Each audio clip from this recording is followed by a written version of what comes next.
So, hello everyone, I'm Almer Salikala. I would like to discuss Agile versus Waterfall. So now, let's move on the question and answer. So, I hope you learned something from the video we created. So, I have a flashcard. So, I have 10 questions. Waterfall and Agile. So first take. So here. So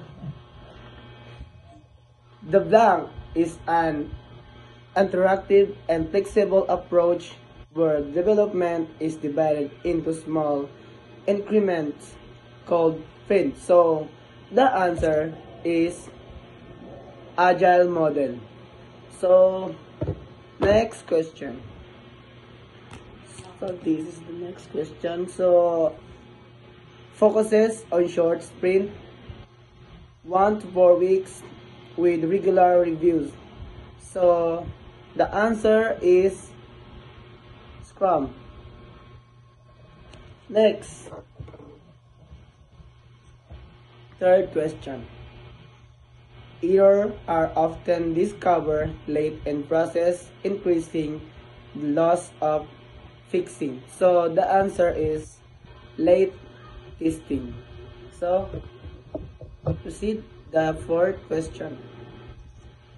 So the fourth question is high risk due to late. So the answer is risk management waterfall model.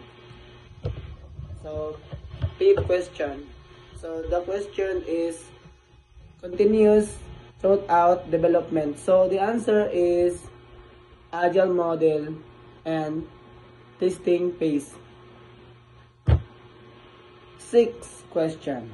So, here is the question. So, the question is gathering all requirements. So, the answer is requirements analysis. Next, 7th question. If customer need unclear, this model struggles to accommodate change. So the answer is not ideal for uncertain requirements. So this is the answer. So 8th question. Since requirements are set upfront, timelines and budget are more. So the answer is predictability. This is the answer. So the next 9th question. The blank is a linear and sequential development approach where each phase must completed before the next phase begin. So the answer is waterfall model. So the last question is creating architectural and detailed design. So the answer is system design. So that's all. Thank you and subscribe my YouTube channel.